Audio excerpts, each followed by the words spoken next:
명승권 교수의 건강 100세 시간입니다. 자, 출발 경인대행진의 건강 지킴이죠. 국립암센터 국제암대학원 대학교 대학원장 명승권 교수 연결되어 있습니다. 자, 명 교수님 안녕하세요. 네, 안녕하십니까. 예, 반갑습니다. 어떻게 바쁘게 잘 지내시고 계시죠? 네, 잘 지내고 있습니다. 잘 언제 지내시죠? 네. 언제 한번 인사드리러 가야 되는데 제가 요새 경황이 없어서 못 찾아뵙네요. 좀 오래됐네요, 진짜. 네, 항상 그 마음속에 죄송함을 가지고 있습니다. 예. 코로나 이제 좀 잠잠해지면 좋겠죠. 알겠습니다. 자, 이 코로나19가 이 대유행을 한 지 벌써 이제 1년 6개월이 다 되어가고 있고, 다행히 이제 코로나19 백신도 여러 종류가 개발이 돼서 많은 사람들이 접종을 받고 있습니다만은, 그런데 아직까지 치료제와 관련해서 백신만큼 효과 있는 치료제가 많지는 않은 것 같은데요. 그래서 오늘은 이 코로나19 치료제 개발, 어디까지 왔는지 이걸 좀 교수님께 좀 여쭤보도록 하겠습니다. 자, 먼저 이 미국 FDA죠. 식품의약국에서는 정식 치료제로 승인하지는 않았는데 긴급하게 사용이 승인된 그런 그 치료제들이 있다고 하죠. 네, 그렇습니다. 우리나라도 마찬가지로 네. 정식으로 특정 질병을 치료할 목적으로 그 효능과 안전성이 확실하게 확립된 치료제로 승인되기 전에 네. 이렇게 코로나19 대유행처럼 공중보건학적으로 아주 긴급한 상황에는요. 국가의 공공의 건강보호를 강화하기 위해서 충분한 의학적 근거가 확립되지 않았어도 긴급하게 그 사용을 승인하는 제도가 있습니다. 긴급하게. 그러면 뭐 어떤 치료제들이 긴급 사용 승인이 됐나요?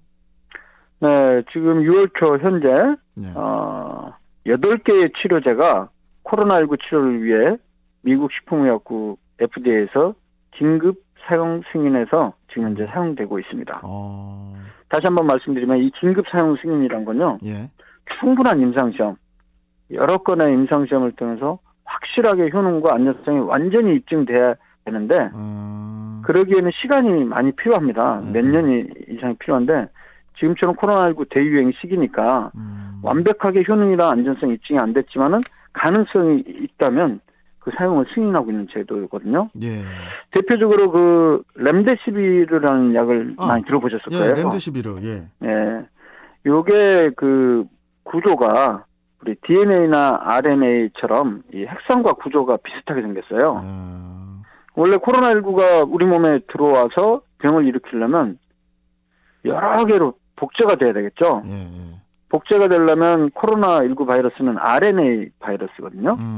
그래서 이 RNA가 계속 증폭이 되고 복제가 돼야 되는데 이 렘데시비르라는 거는 구조가 비슷해갖고 오히려 실제 코로나19 바이러스 복제하는 거를 막는 그런 역할을 합니다. 원래 이 약은 2009년에 길리어드 사이언스라는 제약회사에서 C형 감염 및 RSV 바이러스 치료제로 개발이 됐는데 실패를 했어요. 그 효과가. 그 뒤로 에볼라 있죠. 에볼라 바이러스. 에볼라 바이러스를 또 치료하기 위해서 개발됐지만 또 실패했어요. 그럼에도 불구하고 2020년에 작년 5월 1일에 임상시험 2건 시험 결과에 근거해서 회복 기간을 줄일 수 있다라는 판단하에 이번에 있는 중증 코로나19 환자에게 긴급 사용이 승인되었습니다.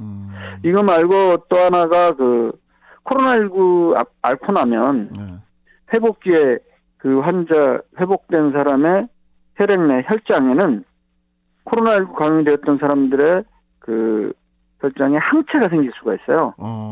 항체가 생긴다는 거는 추후에 이 코로나19 바이러스가 들어오면 막을 수 있다는 거죠. 싸움을 할 수 있다는 거죠. 그러면 별로 심하게 앓지 않고 지나갈 수가 있거든요.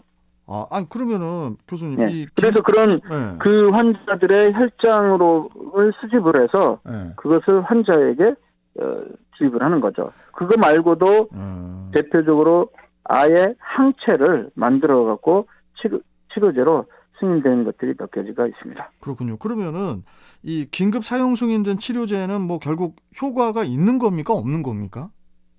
네, 현재로서는 있다고 하기가 어렵죠. 그러니까 몇백 명 정도 수준의 일부 임상시험이 한두 건 정도는 있지만 그보다 더 많은 숫자, 수천 명을 대상으로 해서 그 효능뿐만 아니라 안전성이 충분히 입증된 그런 치료제는 아니라는 것이죠. 그렇군요. 그렇다면은 긴급 사용 승인 치료제 말고 확실하게 치료제로 승인된 약 같은 건 없습니까? 네, 지금까지 얘기한 거는 긴급 사용 승인에 대한 약제에 대해서 얘기를 했는데요. 미국 FDA에서 정식으로 승인한 치료제는 하나가 있습니다. 그게 바로 방금 전에 제가 얘기했던 렘데시비르입니다. 그러니까 렘데시비르라는 약은 미국 내에서는 긴급 사용 승인이 초반에 됐었고 그 이후에 작년 10월 22일에 최초로 미국 FDA에서 승인을 했습니다. 그 근거는 미국 내에서 이제 시행된 1000여 명 연구도 있고 약 500명 연구도 있고 약 400명 대상으로 한 3건의 임상시험 결과를 토대로 한 건데요. 그 임상시험 결과를 보면 렘데시비르를 투여받은 그룹은 투여받지 않은 그룹과 비교했을 때 원래 그 코로나19 앓고 나면 증상 시작부터 해서 완전히 회복되는데 한 15일 내외 정도 걸리거든요. 2주 정도. 근데 렘데시비르를 투여한 군에서는 15일보다 5일이나 빠른 10일 정도 만에 회복이 되었다. 그래서 회복 기간이 짧았기 때문에 효과가 있다라고 판단해서 치료제를 승인했는데요. 하지만 안타깝게도 그 생존율의 차이는 두 그룹 간에 별 차이가 없습니다. 예를 들어 말하는 생존율이라는 거는 아시는 대로 코로나19 감염돼서 앓게 되면 약 2% 내외에서 전 세계 통계는 2% 내외에서 안타깝게도 사망이 있잖아요. 그런데 만약에 이게 진짜 효과가 정말 생존율까지 좋아진다면 2%가 아니고 예를 들면 1%로 줄이고 그랬다면 이제 효과 있다고 판단할 수 있어야 되는데 그 차이는 없었다는 것입니다. 그래서 그런가요? 그 WHO죠. 세계보건기구는 미국 그 FDA하고 달리 렘데시비르를 치료제로 아직 승인하지 않고 있다고요?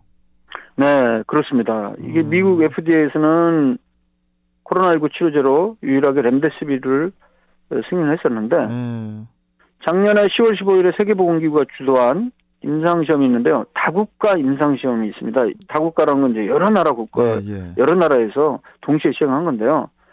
총 30개 국가에서 시행이 됐습니다. 국가가 굉장히 많죠. 그리고 500개 병원이고 총 대상자 수는 코로나19 환자 12,000명을 대상으로 했습니다. 그러니까 이 임상시험 규모가 굉장히 큰 편입니다.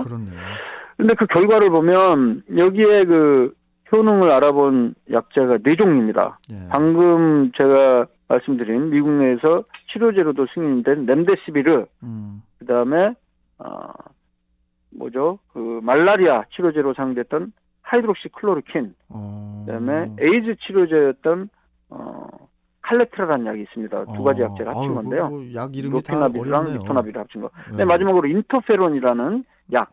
이렇게 4종류에 대해서 했는데 안타깝게도 어떤 약제도 사망률을 줄이거나 혹은 인공호흡기 사용률을 줄이거나 혹은 입원 기간을 줄이지 못했다는 결과가 나와서 이 결과를 토대로 미국 FDA와는 달리 세계보건기구에서는 코로나 환자에 있어서 렘데시비르는 효과가 없으니까 쓰지 말라 이렇게 권고를 하고 있는 상태입니다. 그러면은 세계보건기구에서 유일하게 권고하고 있는 치료제가 혹시 있습니까?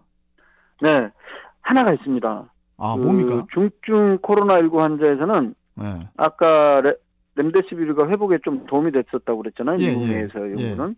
그거랑 비슷하게 회복에 좀 도움이 되는 약이 스테로이드제.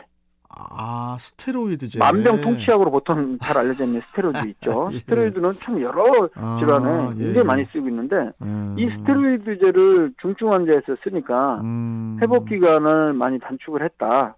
그래서 세계보건기구에서는 유일하게 스테로이드제를 코로나19 중증 환자에서 쓰라고 권고하고 있습니다. 알겠습니다. 참 이거 백신은 효과 있는 약제가 개발이 되었는데 치료제는 뭐 아직 갈 길이 먼 것 같고요. 좀 하루빨리 좀 효과 있는 치료제가 나오길 바라야 될 것 같고요. 자, 교수님 오늘 말씀 여기까지 좀 듣고요. 네, 다음 시간에 또 뵙도록 하겠습니다. 고맙습니다. 네, 감사합니다. 예. 자, 국립암센터 국제암대학원 대학교 대학원장 명승권 교수와 함께했습니다.